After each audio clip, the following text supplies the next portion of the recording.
Directions by Julie Koh. Music by Paul Smith, performed by Chronology Arts. Go to lunch with a white-haired woman. She'll be an acquaintance of your mother's, a real busybody.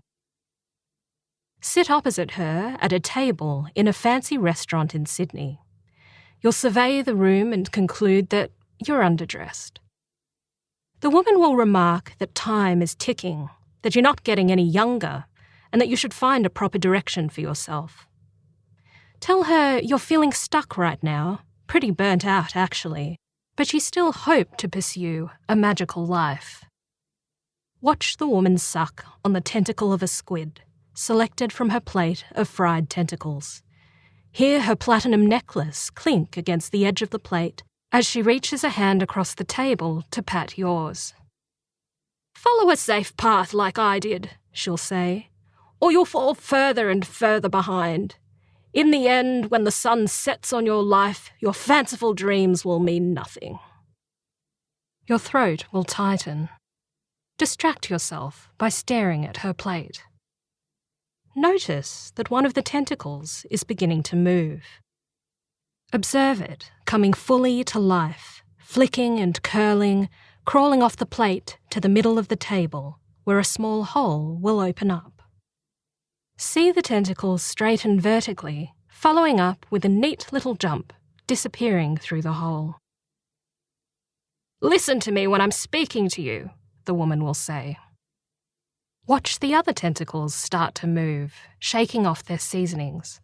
They'll join themselves together, forming what looks like a 5-fingered hand.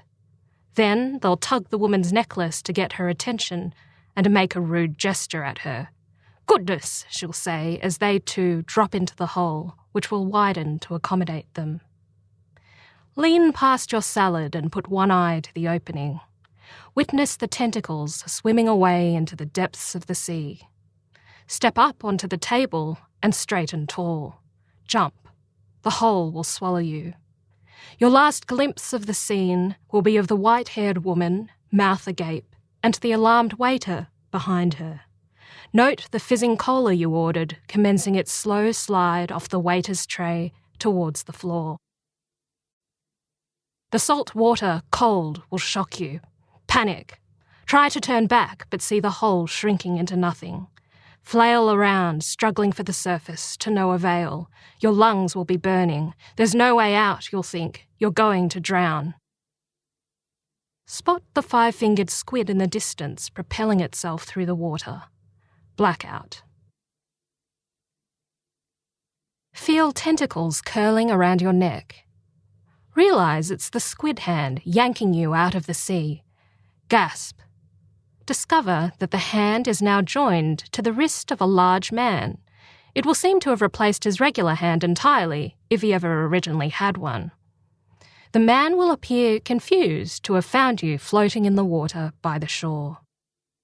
Take in his outfit: yellow headband, white waistband, blue loincloth, and black sneakers.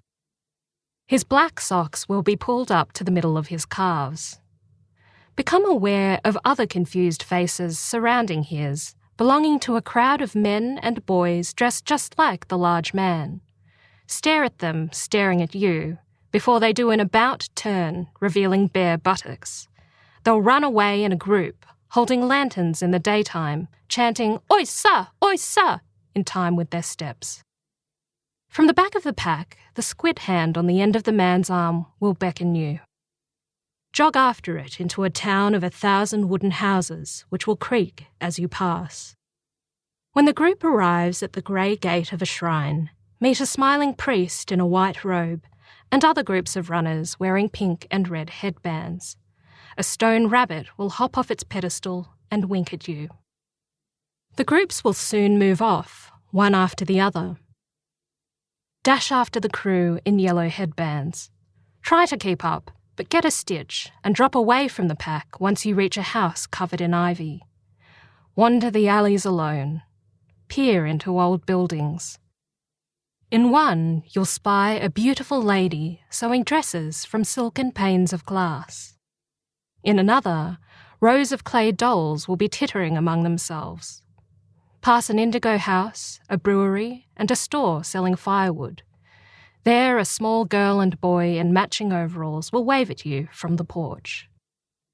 Pop by a stately inn, where a man with the head of an octopus, wearing a bowler hat, tux and round glasses, will be leaning on a walking stick and reciting a poem.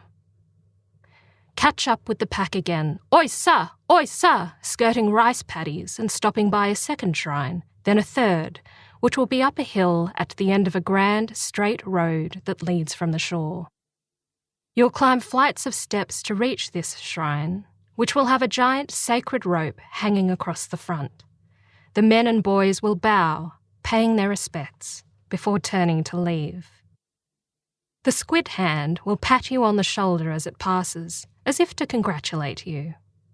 Feel from its touch that it's become warm and sturdy and human.